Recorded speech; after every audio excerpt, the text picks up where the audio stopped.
From Techtown Detroit and Wayne State University, please welcome Ned Staebler.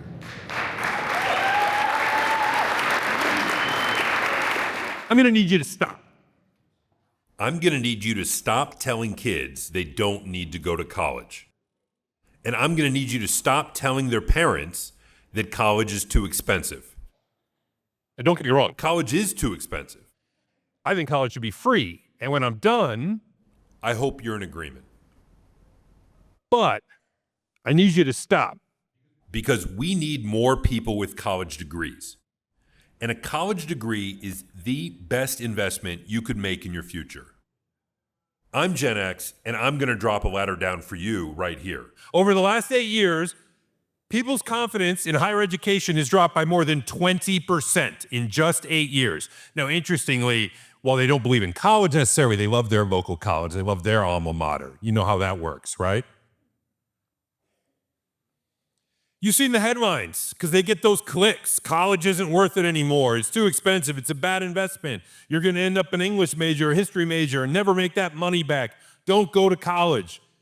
And even more recently, there's lots of data, a lot of headlines about AI. AI is here and it's scary. AI is going to take all your jobs. It's going to make it so you go to college and you can't get a job after college. And frankly, AI is disrupting all of jobs and no one will ever have a job ever again. They won't get a job. So I looked at that and I'm like, is that right? Is that right? Well, sure enough, you go to the Bureau of Labor Statistics, recent college graduates are having a harder time finding a job than they have over the last few years. You go and look, and unemployment rate for a recent college grad, the BLS describes as 22 to 27-year-old, is up close over 5.5%, 5.6%, which is higher than it was 10 years ago. But look at it, it's actually still a lot lower than it was in 2020, and it's a lot lower than it was in 2009. So what's going on there? And if you look for all 22 to 27-year-olds that have been having trouble finding a job, they're having a harder time finding a job than those with a college degree. So what's going on? I'll tell you what's going on. We're in a recession. And in a recession, companies stop hiring people. They don't hire people that don't have a ton of job experience.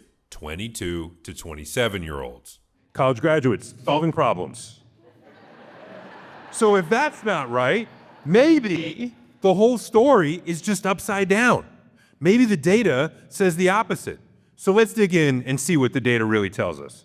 First of all net new job growth in the last decade has gone to people with a bachelor's degree or more.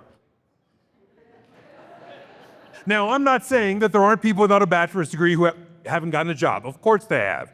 And we all know people who have a bachelor's degree that have struggled. But every net new job that has been created in this economy that is driving growth has been in a kind of job that requires a bachelor's degree. And that growth is driving GDP growth. Okay? So for every 1% increase in the number of people who have a bachelor's degree, the economy grows by $130 billion, 0.08% of GDP. All of that is coming from folks with a college degree. And places that have a college degree, what you're seeing here is a graph of US states by college degree attainment. That is what percentage of folks have a degree in their household median incomes. And you see a direct correlation there. The number one predictor of how successful in terms of income a place is how many folks have a college degree. Way up there on the right, that's the District of Columbia. I know it's not a state, but boy, is it really well educated. If you're wondering where Michigan is, I got bad news for you. We're down in the bottom right. We are 40th. Why? Because we don't have a lot of folks with a college degree. And it's not just money. More education means safer communities. And not just for the folks with a college degree, but for everyone. The all-cause mortality for people in communities with a higher college degree, for every 10% of more degrees, it goes down by 7%. And that's for everybody. Why? Well, it's a whole host of things. It's better health care. it's fewer people smoking, it's more people out walking and jogging because you're in neighborhoods where you can go out and walk and jog and you have those public amenities and things like that. So again, it even benefits the folks that don't have a college degree. And it's not healthcare, it's not just money, it's all across the civic benefits. Up over 30% more volunteerism, 30% more charitable donations, and 30% more voter turnout in places with more college degrees.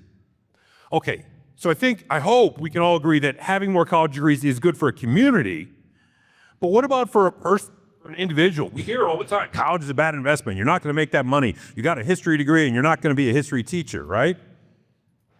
The reality is college offers the best returns that you can make. The New York Fed does a study every 2 years of what the total return on investment in a college degree is, and they take in the opportunity cost. That is, hey, you graduate high school, you can get a job right now and make $30,000, $40,000, $50,000 a year that you would be making as opposed to going and paying to go to college. They factor all of that in, and sure enough, the return on investment in a college degree today is 12.5%. Better than stocks, better than bonds, and frankly, better than it has ever been for a college degree. It is not going away. That premium is getting bigger. Why? Because people are making more money. Those jobs that are being created are going to people with bachelor's degrees. They make on average $32,000 a year more than their counterparts without a bachelor's degree. You factor in benefits like healthcare and retirement accounts, that number goes up to $40,000 a year. Okay, but we're talking STEM, right? This is the computer science majors. We're not talking philosophy folks, right? Poets, they're going to sit under a tree somewhere. They don't make any real money. Nope. Humanities, sure enough, it starts out that way. In the first few years after college, a STEM major can make 50% more.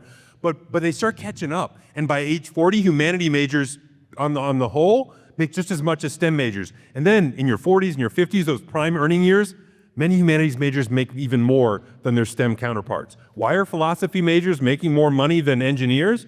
Is it because they're out philosophizing? No, it's because they went to McKinsey. It's because they went to Goldman Sachs. It's because they went to law school or business school.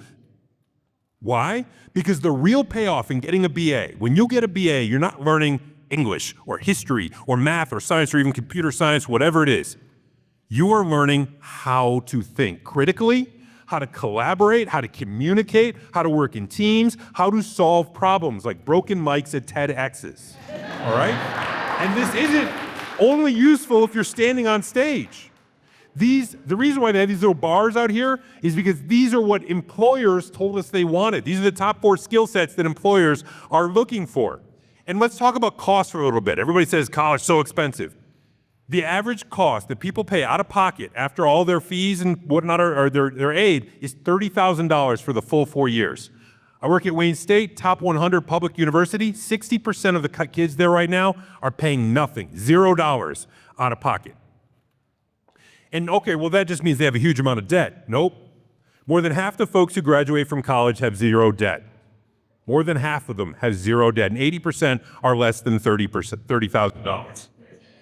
And for those who do have debt, it's not that big. It's $22,000, $23,000 is the median. We've all heard that story, the person with $300,000 and blah, blah, blah. I guarantee you they went to medical school. Almost all the folks who go to just a bachelor's, it's like $21,000.